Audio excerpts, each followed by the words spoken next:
अपने संविधान के सम्मान का और उन वीर नौजवानों का जिन्होंने अपने प्राणों की आहुति देकर हमें इन मौकों को, इन अवसरों को देखने की नौयत प्रदान की।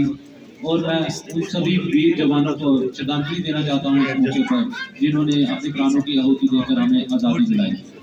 भारत आज़ाद हुआ 15 अगस्त 1947 को, और आज़ादी के बाद जो हमारे सामने लक्ष्य थे वो थे एक संविधान की रचना हो, ऐसा संविधान जिसपे हम अपने मुल्क को चला सकें, जिससे मुल्क को तरक्की याफ्ता बना सकें। और इस संविधान की रचना के लिए एक कमेटी गठित की गई जिसको ड्राफ्टिंग कमेटी का नाम दिया गया, और उस कमेटी को हेड किया बाबा भीमराव अम्बेडकर जी ने। तमाम मुल्कों के संविधानों को स्टडी किया गया, उसमें जो बेस्ट पार्ट थे वो लिए गए, और 2 साल 11 महीने और 18 दिन का टाइम लगाकर भारतीय संविधान की रचना की गई। रचना के बाद संविधान के जितने भी अनुच्छेद थे उसमें जो भी तरमीम थी वो लाई गई, संविधान सभा का गठन किया गया, और तमाम तरमीमों के बाद हमने संविधान को स्वीकार किया 26 नवंबर 1949 को, और उसको लागू किया गया 26 जनवरी 1950 को। और तब से हमारा जो भारत है वो एक गणतांत्रिक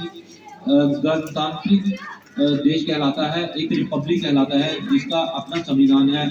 और दुनिया के तमाम जो लिखित संविधान है उनमें से सबसे बड़ा हमारा भारत का ही संविधान है।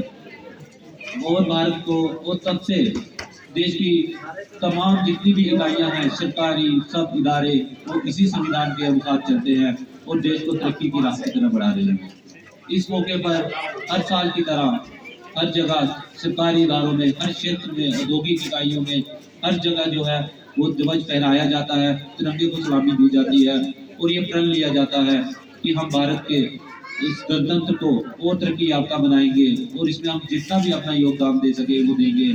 और इस मौके पर मैं तमाम अपने भाइयों से, राजगढ़ वासियों से ये अनुरोध करता हूँ कि हमारे लक्ष्य जो है वो देश को तरक्की याफ्ता बनाने के हैं, आपस में मिलजुल कर रहने के हैं, सांप्रदायिक सौहार्द को बना के रखने के हैं, और तमाम हम जिस भी क्षेत्र में कार्य कर रहे हैं उसको बेस्ट तरीके से करें ताकि हम लोगों को अपनी सेवाएं प्रदान कर सके।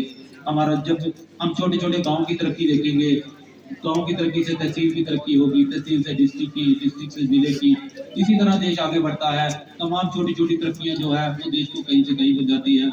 हमारे प्रधानमंत्री भी इसी दौड़ में लगे हुए हैं, और हमारा भी यही है कि हम जो उनके द्वारा चलाई गई मुहिम है उसको आगे बढ़ाएं, गाँव गाँव में हर सुविधाएं प्रदान करें, लोगों को कोई अपनी सर्विस लेने में कोई प्रॉब्लम ना आए। और जो बड़े ही पिछड़े हुए, जैसे हमारा राजगढ़ तहसील है, ये तरक्की के हिसाब से आज के दौर में ये काफ़ी पिछड़ी हुई है। और इसमें हमारे बीडीसी मेंबर जो है, मैं उनसे बात भी कर रहा था कि जैसे भी हो इस इलाके को जितनी तरक्की आप दे सके प्लीज़, आपके पास फंड्स की कमी नहीं रहती, आप इसको तरक्की याफ्ता बनाएं। और लोगों से भी अपील करता हूँ कि छोटी छोटी बातों पे कोई तरक्की का काम चल रहा हो तो उसको मत रुकवाए, चलने दे। थोड़ी बहुत कुर्बानियाँ तो सबको अपनी अपने हिस्से से देनी पड़ेगी, तभी मुल्क आगे बढ़ेगा और हम सब तरक्की की राह पे चलेंगे। शुक्रिया, थैंक यू।